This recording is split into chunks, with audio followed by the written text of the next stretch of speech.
Alright, so a few things I've learned from this shoot. First of all, try to use most of the time the tripod. It will help you to have steady shots, especially when you are trying to maintain a certain angle, like those of you have seen. Almost all the shots I've shot with a tripod. Very few I try to do handheld. The other thing I've realized shooting in the street light is that some lights are flickering a lot. You may not see it by your naked eyes, but try to set your camera shutter angle in 172. So it looks like 172 degrees is equivalent to 50 frames per second.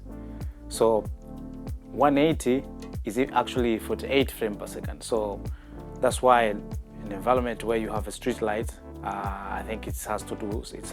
I think it's something to do with the 60 hertz or 50 hertz. This is like electric signals. They are not correspondent based on the bulb that is on the street or in your house.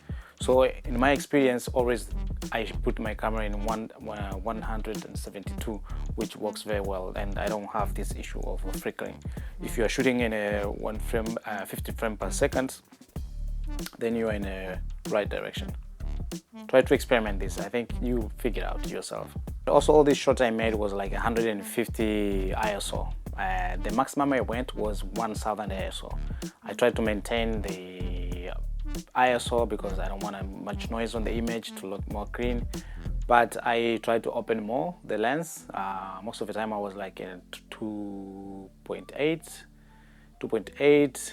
I tried once 1.8 for the wide shot, and the micro close-up, if you see one of with my phone, I tried the 1.8. I think it went pretty well because I was static, I was not moving. If you have a moving subject, 1.8 is safe. Try to avoid it. 2.8 is reasonable. But these low light shots, most of the time, probably if you're shooting a drama, someone will end up like closing the flame and all these things. And if you are talking while walking the streets, then you have another issue. You have to deal with it, putting more light, stopping the lens a bit, all these kind of things. If you realize filming with the street lights, most of the street lights are very warm. So I try to set my camera in with a 3000 Kelvin or 4000, something like that in between, just to have a little bit of the blue tone on the image. One and the very basic important thing when you're filming with the street lights, I think you try most of the time to shoot with different angles and don't just chase the lights. Try to be creative with your camera angles. Put the camera down, put it on high angle. Most of the time I try to mimic or to implement the lines. It's like if I have the light in poles, I try to make my angle to feel as if it's like the lights are pointing me, like the angle is pointing me toward a certain direction. Don't care much about your subject if you have someone on the shot, because most of the time when you're shooting at night, the important part is the image to look cinematic. I don't know if it makes sense, cinematic. I think the image to look appealing when the audience are watching, their brain to not suffer how to process the image, to look easy to absorb and easy to digest. So when you have interesting angles, it somehow helps the image to look interesting, rather than when it's just flat and there's just light in the background and the foreground, something like that.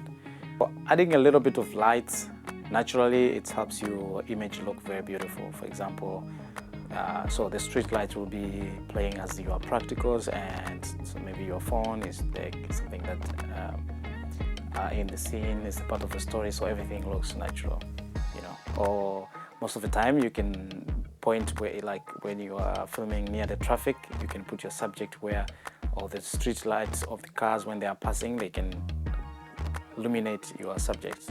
It helps a lot. I've tried this trick a few times and it's a good thing. Above all, when you're filming with the natural street lights, please keep in mind the editing.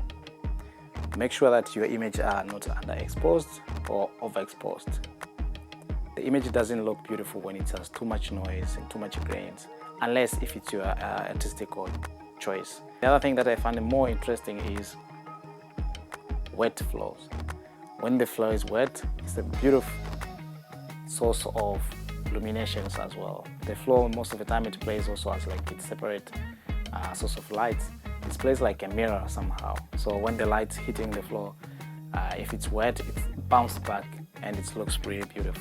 I've tried this in my movie and to mimic the rain, and it really played well. So thank you so much for watching. The trailer of my film is coming this week. Stay tuned.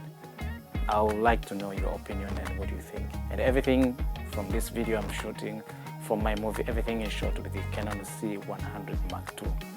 And see you next time.